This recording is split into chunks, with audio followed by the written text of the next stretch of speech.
Interfaith is not magic, and it certainly isn't a new religion.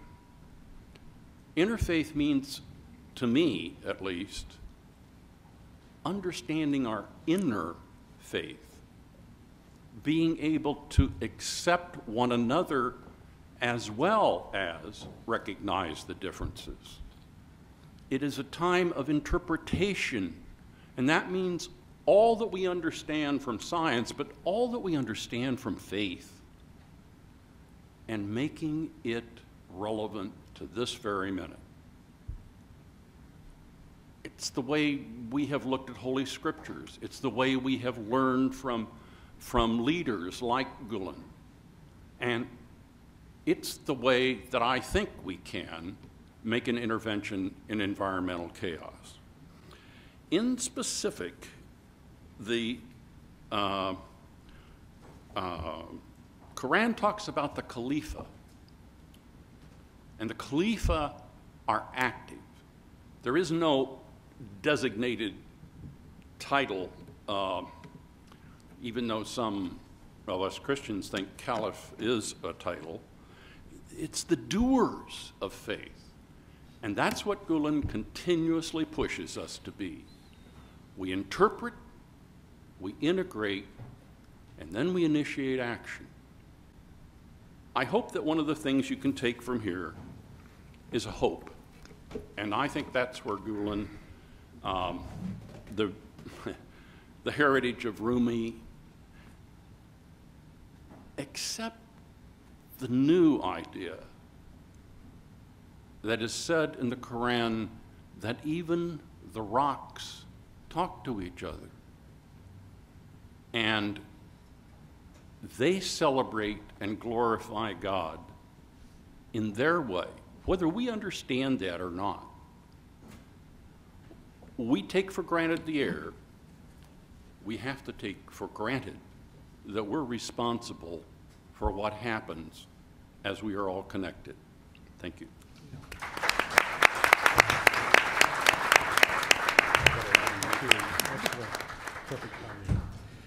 Thank you, Dr. Yuk.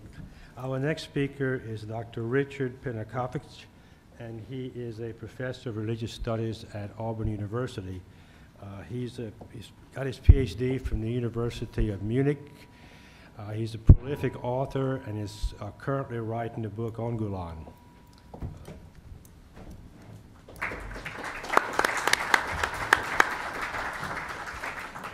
My presentation today consists of 4 distinct parts, interrelated. The first part deals with the history of Muslim relations with people of the book, Al-Kitab, I think that's the Arabic expression for it. The second part deals with tolerance and acceptance in Gülen. The third, interfaith dialogue, according to Fethullah Gülen. And I end with 3 comments. It's really hard to speak briefly about the history, the entire history of Muslim relations with people of the book. What I would say is that this relationship has had its ups and downs, hills and valleys. The Prophet Muhammad himself, may his name be blessed, respected the religious beliefs of Jews and Christians, maintaining friendly relations even with his enemies, while promoting freedom of thought and freedom of expression. The Quran and the Hadith tradition recognize Judaism and Christianity as bearers of divine truth. The 9th and 10th centuries in Andalusia were probably the high point of relationships between Muslims, Jews, and Christians. Andalusia is that area in Northwest Africa and Spain. And this is probably the golden age of interfaith cooperation.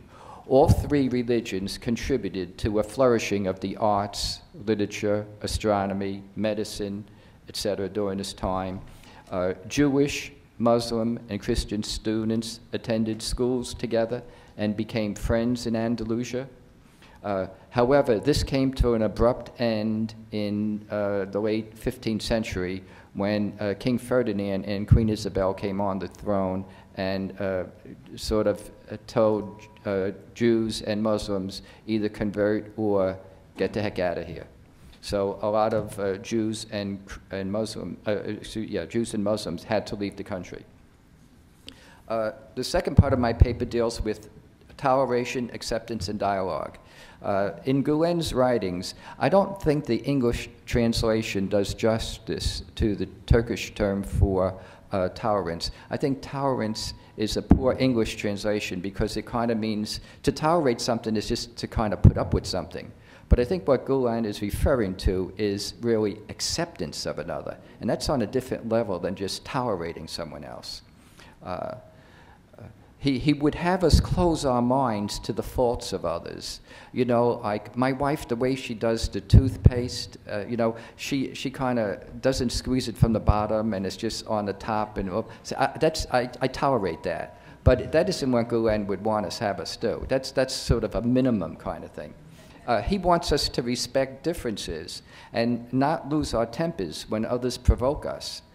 If we are provoked, we're told to respond with mildness, or as the Quran says, with gentle words. Gulen would also have us benefit from ideas opposed to our own, remembering that those who disagree with us have something to give us. Gulen maintains that Muslims are the heirs of a culture that has the most comprehensive understanding of acceptance and dialogue in the world. And he believes that the coming era will be one of acceptance and love. So he takes a very optimistic, rosy view of, say, the 21st century. He thinks that love conquers all, pretty much. For Gulen, love will prevail if we are without hands against those who strike us, and without speech against those who curse us. With love toward others in our hearts, we will walk into our futures. In terms of interfaith dialogue, Gulen says that we must forget the past, ignore polemics, and focus on the commonalities between and among the various religions. So we should focus on commonalities rather than what divides us. The primary purposes of interfaith dialogue are mutual education, mutual correction, and mutual edification and enrichment.